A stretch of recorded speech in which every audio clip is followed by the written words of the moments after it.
का अधिकार मन जो काम कर रहा है वह ओबीसी के हक और अधिकार के लिए लड़ाई लड़ रहा है। और इस लड़ाई में कोई भी आदमी अभी तक सुने होंगे, कोई भी नेता इसके विरोध में स्टेटमेंट नहीं दिया है। हम तो उनसे आग्रह करते हैं कि आप हमारे विरोध में स्टेटमेंट दीजिए, लेकिन कोई देता ही नहीं। उनको यह डर है कि ऐसा करंट का तार है कि इसको छुएंगे तब भी मरेंगे, नहीं छुएंगे तब भी मरेंगे। तो इसलिए आप सबों से निवेदन है कि हम लोग जिस तरह से पूरे झारखंड में, बिशरापुर में, गढ़वा में, मोरादपुर में तमाम जगहों पर जगा करके हम लोग लोगों को एकजुट करने का काम किए, वो घर हमारा बिशरामपुर विधानसभा, इस घर को हम लोग संजोगेंगे, संवारेंगे। और यहाँ से जब आपका आवाज निकला है चिंगारी के रूप में और गोला के रूप में रांची तक पहुंच गया है, अब आपका अधिकार बनता है, आपका दायित्व बनता है कि इसको विधानसभा के अंदर हम लोग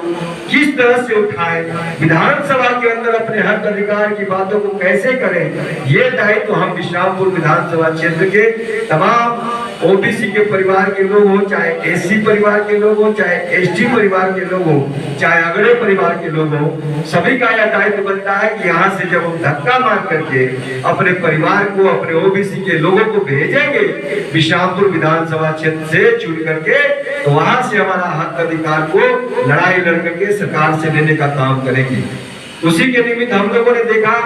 कि विधानसभा का सत्र अंतिम सत्र था। हम लोग जब से इस कार्यक्रम का शुरुआत किए हैं नवंबर महीना से, तो एक शीतकालीन सत्र था दिसंबर के आसपास में, उस समय हम लोग का कार्यक्रम का तैयारी चल रहा था। उसके बाद कोई कार्यक्रम नहीं हुआ इन लोग का। बजट सत्र भी पहले ही हो गया था जनवरी के आसपास में, और बजट सत्र इसलिए नहीं हुआ कि उस समय आचार संहिता मार्च में लग चुका था या फिर अप्रैल में। तो हम लोगों ने इसको इस रूप में देखा कि हम लोग विधानसभा का अंतिम सत्र था अभी जुलाई महीना में, 22 जुलाई से लेकर के और 22 जून से लेकर के 22 जुलाई से था ना, 22 जुलाई से लेकर के और 2 अगस्त तक था विधानसभा का अंतिम सत्र। इसके बाद कोई सत्र होना नहीं था। तो हम लोगों ने यह सोचा कि हम लोग को रोड पर तो हम लोग सड़कों पर तो चिल्ला रहे हैं पूरे राज्य में, लेकिन विधानसभा के अंदर में भी बात पहुंचनी चाहिए सरकार के